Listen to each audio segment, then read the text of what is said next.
सुंदरवन गांव में सुधा नाम की महिला अपने 3 साल के बेटे मोनू और भाई नीरज के साथ रहती थी। तकरीबन साल भर पहले सुधा के पति का देहांत हो गया था। वो अपने भाई के साथ मिलकर उसके छोटे से खेत में काम करती थी। बड़ी ही मुश्किलों से उनका जीवन यापन हो पा रहा था। सुधा का बेटा मोनू अपने मामा नीरज से बहुत प्यार करता था। नीरज भी मोनू को उतना ही चाहता था। वो दोनों एक साथ खाना खाते, खेलते और सोते थे। ऐसे ही कुछ दिन बीत जाते हैं। फिर एक रोज नीरज को किसी काम से दूसरे शहर जाना पड़ा। उसे जाता देख मोनू उससे गले लगकर खूब रोता है और कहता है, मामा, आप कहाँ जा रहे हो और कब वापस आओगे? मुझे आपकी बहुत याद आएगी। मोनू बेटे, मैं किसी जरूरी काम से दूसरे शहर जा रहा हूँ। मामा, आप जल्दी लौट कर आना, मुझे आपकी बहुत याद आएगी। बस मेरे बच्चे, जैसे ही काम खत्म होगा मैं तुरंत वापस लौट आऊंगा।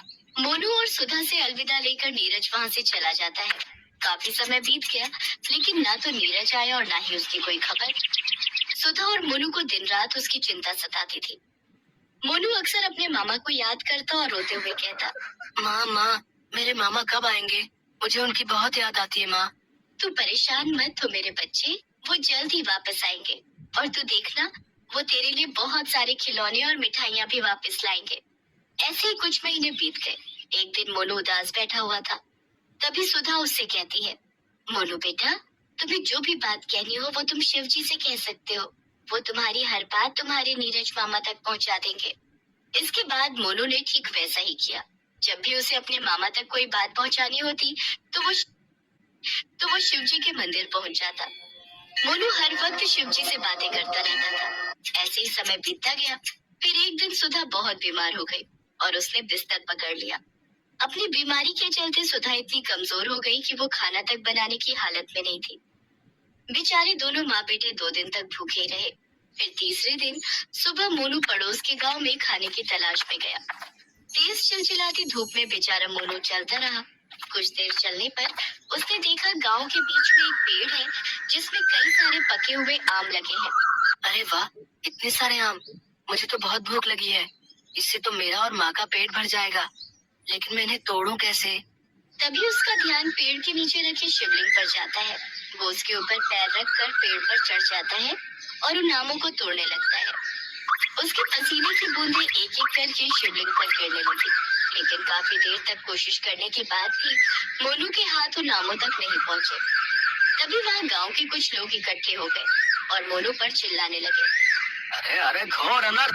ए लड़के, ये तू क्या कर रहा है रे? अरे शिवलिंग पर पैर क्यों रखा तूने? अरे मूर्ख बच्चे, तूने भोलेनाथ का अनादर किया है। तुझे ऐसा नहीं करना चाहिए था। अब इस शैतान बच्चे की मूर्खता के कारण हम सभी गांव वालों को शिव जी के गुस्से का शिकार होना पड़ेगा। मोनू जोर जोर से रोने लगा। फिर सभी गांव वाले उससे नाराज होकर वहां से चले गए। उन गांव वालों की बातें सुनकर मोनू डर गया और डर के मारे रोने लगा और रोते हुए शिवलिंग को अपने गले लगाकर कहने लगा, मुझे माफ कर दीजिए शिव जी, मुझसे बहुत बड़ी गलती हो गई। मैंने ये जानबूझकर नहीं किया, खाली पेट कुछ समझ नहीं आया। उसके इतना कहते ही शिव जी वहाँ प्रकट हो गए। मोनू बेटे, उदास मत हो। तुमने कुछ गलत नहीं किया। तुमने जो भी किया वो मजबूरी में किया। और मैं तुमसे क्रोधित नहीं हूँ, बल्कि मैं तो तुमसे बहुत प्रसन्न हूँ। आज तुम्हारे पसीने की बूंद से मेरा अभिषेक हुआ है। तुम्हारा मन सचमुच में बहुत पवित्र है और इसी कारणवश आज मुझे तुम्हें दर्शन देने पड़े। बताओ पुत्र, आखिर तुम्हारी क्या इच्छा है और तुम्हें क्या वरदान चाहिए? आप ना मेरी माँ को जल्दी से ठीक कर दो, वो बहुत बीमार है। अरे बस इतनी सी बात। तुम्हें अगर कुछ और भी चाहिए तो मुझसे मांग सकते हो। प्रभु, फिर आप मेरे मामा को जल्दी से वापस भेज दो। तथास्तु पुत्र, तुम्हारे मामा बहुत जल्द तुम्हारे पास लौट आएंगे। ये लो ये आम, तुम घर ले जाओ और अपनी माँ के साथ मिलकर खा लेना। मोनू खुशी खुशी वो फल लेकर जल्दी से अपने घर पहुंचा, जहां उसने देखा कि उसकी माँ बिल्कुल ठीक हो गई है और वो रसोई में खाना बना रही है। माँ, तुम ठीक हो गई माँ? हाँ मेरे बच्चे, अब मैं बिल्कुल ठीक हूँ। ना जाने मेरे अंदर कौन सी शक्ति आई और मैं पूरी तरह ठीक हो गई। माँ, ये सब भोले बाबा का चमत्कार है। मोनू ने सुधा को सारी बात बताई। माँ, तुम जानती हो, उन्होंने मुझसे कहा है कि मेरे मामा जल्द ही घर वापस आ जाएंगे। हे भोलेनाथ, ये आपने कैसा वादा कर दिया इस बच्चे से? हे प्रभु, बस इस बात का ध्यान रखना कि मेरे बच्चे का दिल न टूटे। ऐसे ही कई दिन बीत गए और फिर एक दिन मोनू बेटा, मोनू कहाँ है तू? तुझे देखने के लिए मेरी आंखें तरस गई थी। दूर खड़ी सुधा उसे देख हैरान रह गई, जबकि मोनू बहुत खुश हुआ। मेरे मामा आ गए, मेरे मामा आ गए। अब मैं आपको कहीं भी नहीं जाने दूंगा मामा। हाँ हाँ मेरे भांजे, ये देख तो मैं तेरे लिए शहर से क्या क्या लाया हूँ। नीरज उसके लिए ढेर सारे नए कपड़े, चॉकलेट्स, चिप्स, नए नए खिलौने और भी ढेरों उपहार लाया था, जिसे देख मोनू बहुत खुश होता है।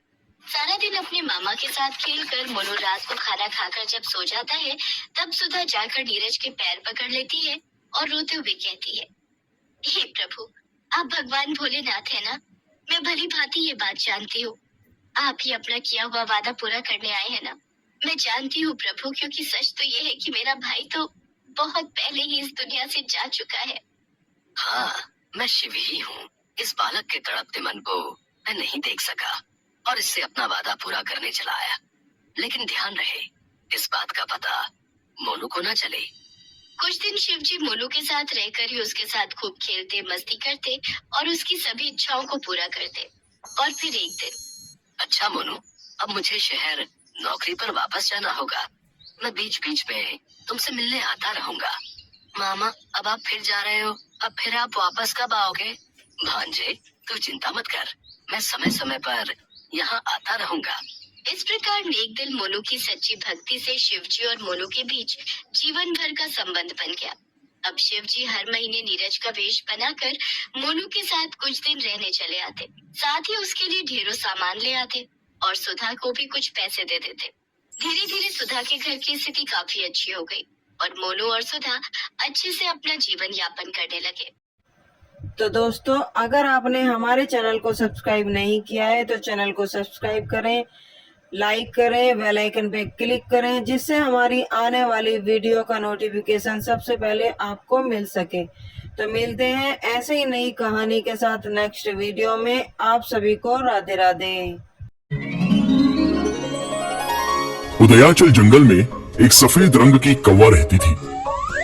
उसे सभी पक्षी गोरी कौवा के नाम से जानते थे।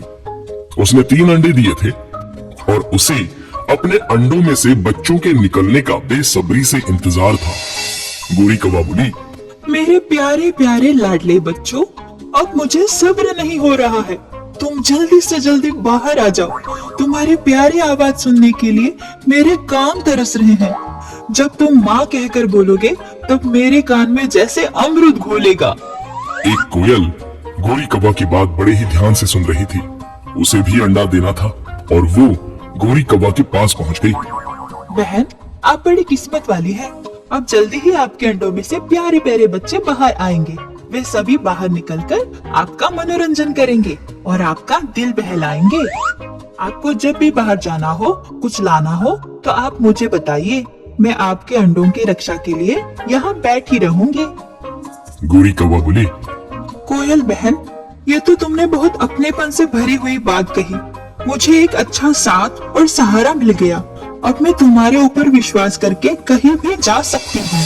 कुछ देर के बाद गोरी कौवा कुछ खाने पीने की तलाश में वहाँ से जाने के लिए तैयार हो गई। उसने कोयल को इशारा किया और अपने पास बुला लिया। कोयल बोली, कौवा बहन, तुम निश्चिंत होकर जाओ। जंगल में घूमकर खाओ, फिर आराम से आओ। मैं यहाँ पे तुम्हारे अंडों की रक्षा करूंगी। गोरी कौवा वहाँ से उड़कर जंगल की तरफ चली गई और कोयल उसके घोंसले में बैठ गई।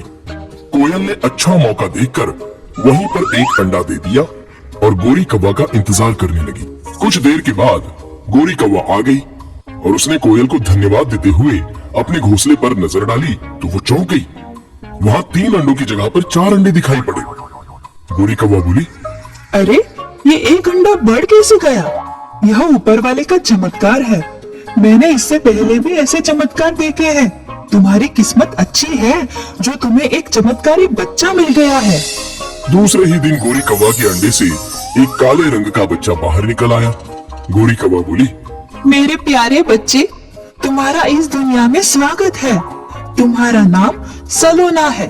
अब तुम्हारे बाद दूसरे भी बच्चे आ रहे हैं। इतने में अगले अंडे में से एक सफेद रंग की चूजा बाहर आ गई। गोरी कौवा बोली, आओ प्यारी गुड़िया, आओ, खेलो कूदो, मन बहलाओ। इसके बाद फिर से 2 काले रंग के नर और मादा चूजे बाहर आ गए। गोरी कौवा अपने चारों बच्चों को समान रूप से प्यार देने लगी। कोयल भी बीच बीच में आकर बच्चों की देखभाल करती थी। वे चारों बच्चे बड़े होने लगे।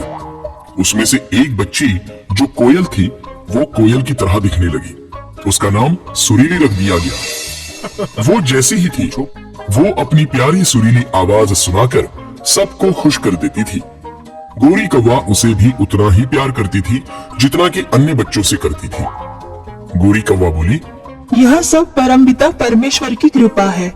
इन प्यारे बच्चों के साथ रहने पर जो आनंद मिलता है वो स्वर्ग सुख से भी बढ़कर है। उसकी आवाज उसकी असली माँ कोयल के भी कानों में पहुंच जाती थी। कोयल अक्सर उड़कर उसके पास आ जाती थी। एक दिन कोयल गोरी कौवा के घोंसले में पहुंची और सुरीली से प्यार करने लगी। सफेद रंग की चूजा गुड़िया सोचने लगी और कोयल से पूछ बैठी। गुड़िया ने कहा, चाची एक बात बताइए कि आप सुरीली से ही बहुत प्यार क्यों करते हैं? सुरीली की आवाज बहुत प्यारी है, शायद इसीलिए आप उससे प्यार करती हैं। कोयल इस प्रश्न का उत्तर नहीं दे पाई। इतने में वहां गोरी कौवा आ गई। गोरी कौवा ने कहा, कोयल बहन, मैं जानती हूँ कि सुरीली आप ही की बेटी है। आपको अपने बच्ची से बहुत प्यार है। आपका इस पर अधिकार है। आप इसे ले जा सकते हैं। मैं जानती हूँ चौथा अंडा आप ही का था। कोयल ने कहा, हाँ बहन, तुम सही कह रही हो। मैं स्वार्थी हूँ, मतलबी और आलसी हूँ। मैंने अपने लिए घोंसला भी नहीं बनाया और अपने अंडों को तुम्हारे पास रख दिया। तुमने इसे पाला, अब तुम्हारा ही अधिकार इस पे है। बहन, तुम्हारा अधिकार सबसे ऊपर है। तुम इसकी वास्तविक माँ हो। सुरीली बिटिया, यही तुम्हारी असली जन्म देने वाली माँ है। इनके साथ जाओ, इन्हें संतान का सुख प्रदान करो। सुरीली बोली, नहीं माँ, मैं तुम्हें छोड़कर किसी के पास भी नहीं जाऊंगी। मेरी असली माँ तुम ही हो। मैं तुमसे दूर नहीं रह सकती। यह चाची हमारे पास घोंसला बनाकर रह सकती है, लेकिन मैं तुम्हारे घोंसले में ही रहूंगी। गोरी कौवा बोली, हाँ बहन, यही पास में ही घोंसला बना लो और सभी बच्चों का ध्यान रखो। कोयल ने आलस का त्याग कर अपने लिए एक अच्छा सा घोंसला बनाया। गोरी कौवा और बच्चों ने भी उसकी मदद की। उसके अपने अंडे से भी बच्चे हुए और वे अपनी सुरीली आवाज से आसपास आनंदमय वातावरण बना देते थे। गोरी कौवा सभी बच्चों पर प्यार और ममता लुटा रही थी। कोयल गोरी कौवा की भावना, ममता और उपकार को कभी नहीं भूल पाई। तो दोस्तों, अगर आपको ये कहानी पसंद आई तो चैनल को सब्सक्राइब करें, बेल आइकन पर क्लिक करें, जिससे हमारी आने वाली वीडियो सबसे पहले आपको मिल सके। तो मिलते हैं ऐसी नई कहानी के साथ नेक्स्ट वीडियो में। आप सभी को